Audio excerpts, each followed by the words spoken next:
Welcome back to the San Diego Opera Podcast. I'm Nick Ravelis, your host. My guests today are Hector Vasquez, who plays the role of the captain, El Capitán, in Florencia.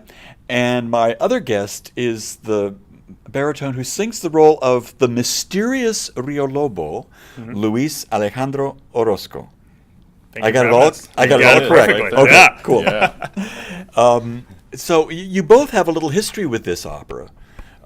You've done it a couple of times. Yeah, I was involved in the last Washington National production that they did. As Rio Lobo? I was actually the cover for both Rio Lobo and Alvaro. Okay. And then I got to do it in Arizona Opera about a year later, I think. Okay. Oh, great. And then, Hector, you're one of the voices that I listened to on the original recording because you did the world premiere. Fortunate enough to be part of that. But in a different role. Yeah. I created the role of Alvaro in the original Cheska production at Houston Grand Opera that then went on to Los Angeles, Seattle. Was going to go to, I think, Bellas Artes down in Mexico City, but there were like boat issues and economic issues and such. So boat issues with the boat on the stage, with the size of the boat, not getting on a boat through to go the down Panama there, Canal or something. Yeah, but now you're doing the role of the captain of said boat. Right. Yeah, I liked the journey so much I decided to join up and and be part of the crew now. Well, tell us a little bit about the roles. Now the role of Rio Lobo again is kind of mysterious and unusual. What's Rio Lobo all about? Yeah, the story is loosely based around Marquez's writing, and the genre he created was magic realism.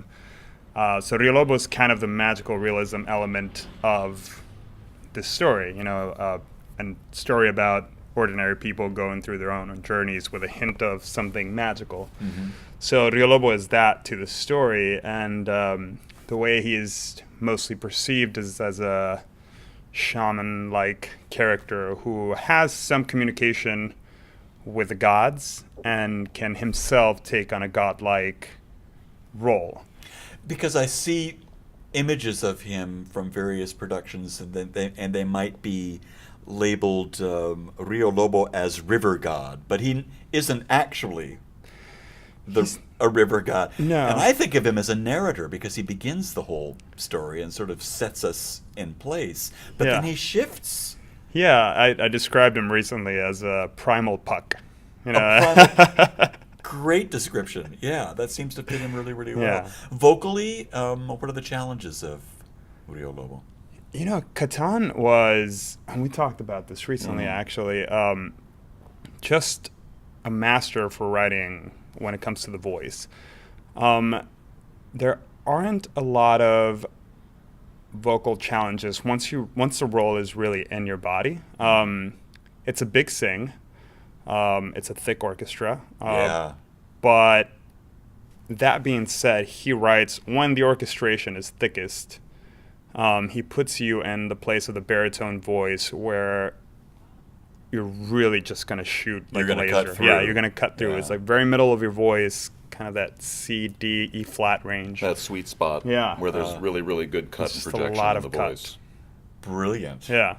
It's nice when composers think of things like very that. well written. That's extremely well written. Great. Yeah. El Capitán, this character, what drives him? He is sort of almost an intermediary. He has a foot in both camps to a little bit. He's much more human, shall we say, but he has an understanding and connection. He has an awareness of this other more magical aspect of that Rio Lobo represents. He has that an awareness, but he's very much in the real world aspect of the whole journey that they're on. And he really is, along with Rio Lobo, I think the two are pretty much in cahoots. Even though they don't really have a lot of interaction directly in the opera, he helps people along on their respective journeys. He's not interfering directly, never that, but just sort of having conversations with people, which is one of the things that I really love about the role, is the conversational interaction that he has with the characters, that he has with with Arcadio, with his nephew, that he has with Florencia. Again, never saying, well, this is what you have to do, or these are the choices you need to make. He just chats. And he's along for the ride. I mean, the couples in the story, and I include Florencia and Cristobal, although we never really see Cristobal at all. They're on a journey. They're Absolutely. looking for things. They have desires, passions. But the captain is just driving the boat. Well, I think if you zoom out a little bit, I think one can find a bigger arc to his journey. As far as more of a lifetime thing. I'm sure that at the beginning of his relationship with the river and with that magic and with the boat and everything, he was not as savvy, shall we say, or in the ways of Rio Lobo and what happens in the interaction with the river as he is at this point. I think he's really getting further along. He's in the latter part of his journey. And I think that insight is what allows him to provide the kind of guidance to the people who are more who are temporary on their journey. Right. They're in a shorter, time span. Yeah. Rio Lobo, at the right smack dab in the middle of the opera, before the end of Act 1, has a moment. An epic one. That's really kind of wonderful. Can you describe that for us just a little bit? Yeah, musically or dramatically? Dramatically. So the boat is about to tip over. They're about to hit some logs, and it's in the middle of a storm. And all of a sudden, it's actually a very interesting thing because, as you said, I think the captain and Rio Lobo are very connected. But they hardly ever talk to each other. We acknowledge each other at the beginning, and it's written into the score where we say, hey, good to see you again. And then that's about it. We sort of pass by each other, but there is that connection there. I mean, there's definitely glue there that binds them.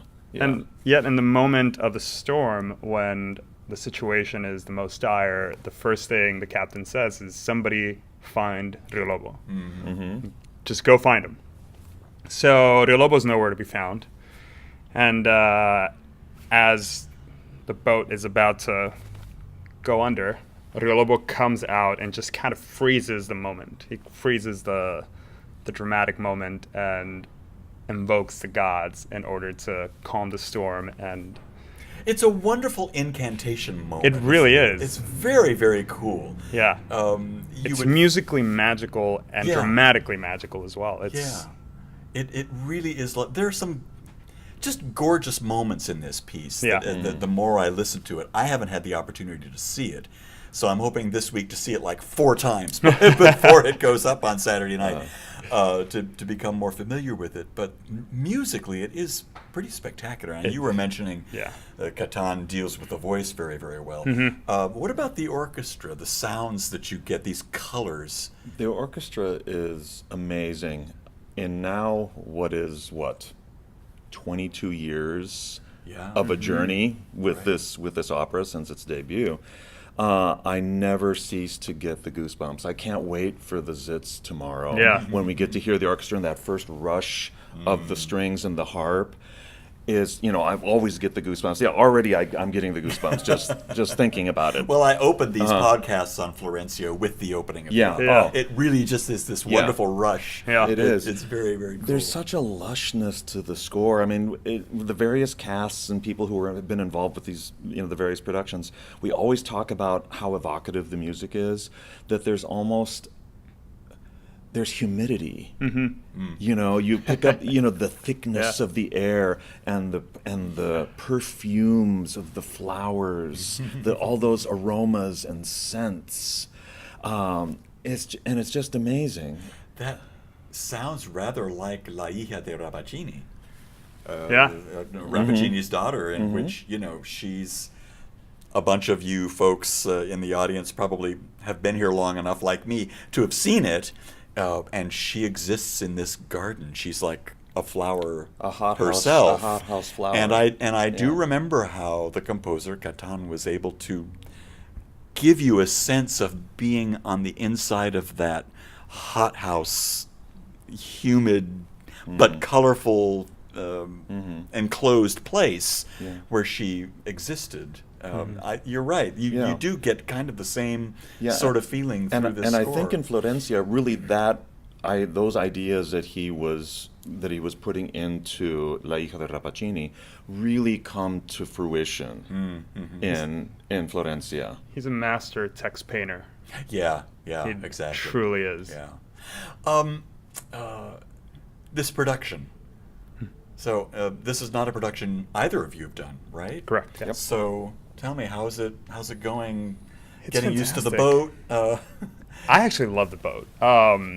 The boat has so many details that, I'm not sure what it looks like from the house, but when you're on the boat, there's so many cool little details. It also helps that it's a huge soundboard.